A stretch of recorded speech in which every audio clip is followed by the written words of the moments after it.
ایک صاحب نے یہ سوال پوچھا ہے کہ میرے ذمے بہت ساری قضا نمازیں ہیں لیکن ان کی تعداد اور گنتی مجھے نہیں معلوم،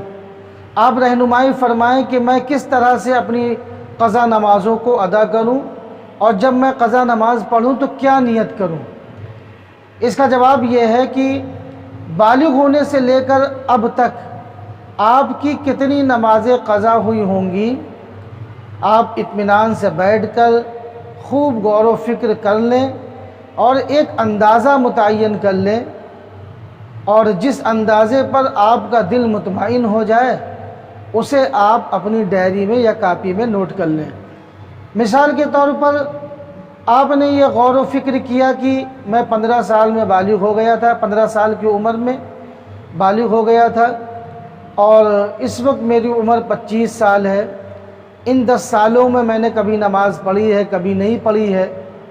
تو آپ کے ذہنوں میں مختلف تعداد اور گنتیاں آئیں گی۔ اب مثال کے طور پر آپ کا دل اس پر مطمئن ہو گیا کہ میرے ذمے تقریباً کم و بیش 5 سال کی نمازیں ہوں گی۔ اب آپ کا دل اس پر مطمئن ہو گیا تو اسے آپ اپنی کاپی میں نوٹ کر لیں کہ مجھے 5 سال کی نمازوں کی قضا کرنی ہے۔ اب آپ دیکھیں کہ 5 سال میں کتنی نمازیں ہوتی ہیں، اور وطر بھی آپ جوڑ لیں، جتنی گنتی نکلے، جتنی تعداد بنے اسے آپ کاپی میں ڈائری میں نوٹ کر لیں، اور جس طرح جیسے موقع ملے، بلکہ میں تو کہتا ہوں موقع نکال کر خاص طور پر اس پر توجہ دیں اور قضا نمازیں پڑھتے رہیں، اور جو بھی نماز پڑھیں اسے آپ اپنی ڈائری میں لکھتے جائیں۔ پھر 10 دن کے بعد یا 20 دن کے بعد یا مہینے بھر کے بعد جیسے آپ کو سہولت ہو آپ دیکھ لیں، اپنی ڈائری کا جائزہ لیں کہ آپ نے کتنی نمازیں پڑھ لیں، پھر ان نمازوں کا ٹوٹل نکال کے آپ ایک جگہ لکھ لیں، پھر اس کے آگے سے پڑھنا شروع کریں۔ ایک طریقہ تو یہ ہے۔ دوسرا طریقہ جو ہے وہ آسان ہے، وہ یہ ہے کہ جب بھی آپ کوئی ادا نماز پڑھ رہے ہوں تو اس ادا نماز کے ساتھ ساتھ آپ قضا نماز بھی پڑھ لیں۔ مثال کے طور پر آپ نے فجر کی ادا نماز پڑھی، تو فجر کی ادا نماز پڑھنے کے بعد آپ 2 رکعت فجر کی قضا بھی پڑھ لیں۔ اسی طرح آپ نے ظہر کی ادا پڑھی تو آپ ظہر کی ادا کے ساتھ ساتھ قضا ظہر بھی پڑھ لیں۔ اسی طرح عصر کی نماز آپ نے ادا کی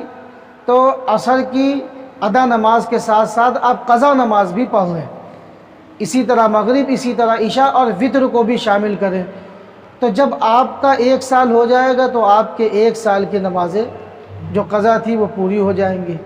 اسی طرح جب 5 سال ہو جائیں گے، جب آپ اس طرح سے ریگولر کرتے رہیں گے، اپنا معمول بنا لیں گے،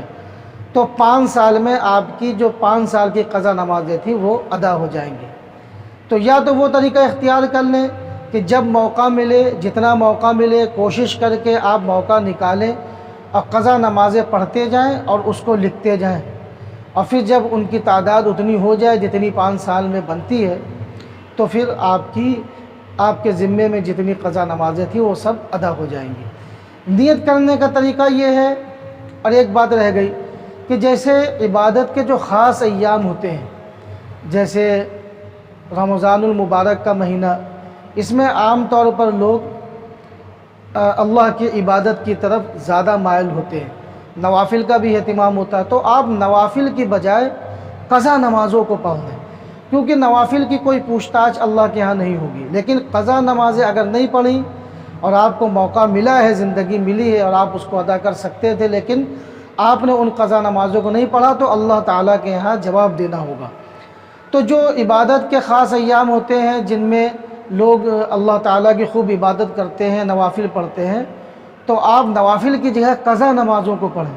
جیسے شب برات ہے، شب قدر ہے، ان راتوں میں لوگ خوب نوافل پڑھتے ہیں۔ اچھی بات ہے، بہت اچھی بات ہے، لیکن اگر آپ کے ذمے قضا نمازیں ہیں تو پھر آپ کوشش کریں کہ ان قضا نمازوں کو پہلے ادا کر لیں۔ اچھا، نیت اس طرح سے کریں گے کہ مثال کے طور پر آپ کو فجر کی قضا کرنی ہے تو آپ یوں کہیں کہ اے اللہ میرے ذمے جو سب سے پہلے فجر کی قضا ہے میں اسے ادا کرنے جا رہا ہوں، جب بھی آپ فجر کی قضا پڑھنے جائیں تب یہ نیت کر لیں اللہ میرے ذمے جو سب سے پہلی فجر قضا ہے میں اسے ادا کرنے جا رہا ہوں۔ اسی طرح ظہر کی نماز اگر آپ قضا کرنے جا رہے ہیں، قضا نماز ادا کرنے جا رہے ہیں تو یہی نیت کر لیں کہ اللہ میرے ذمے جو سب سے پہلے ظہر کی قضا ہے میں اسے ادا کرنے جا رہا ہوں۔ جب بھی ظہر کی نماز آپ قضا نماز پڑھیں گے تو اسی طرح سے نیت کر لیں گے۔ اسی طرح عصر میں اور مغرب میں اور عشاء میں بھی آپ کی یہ کوشش جاری رہی تو اللہ نے چاہا تو آپ کے ذمے جو قضا نمازیں ہیں وہ انشاءاللہ ایک دن سب ادا ہو جائیں۔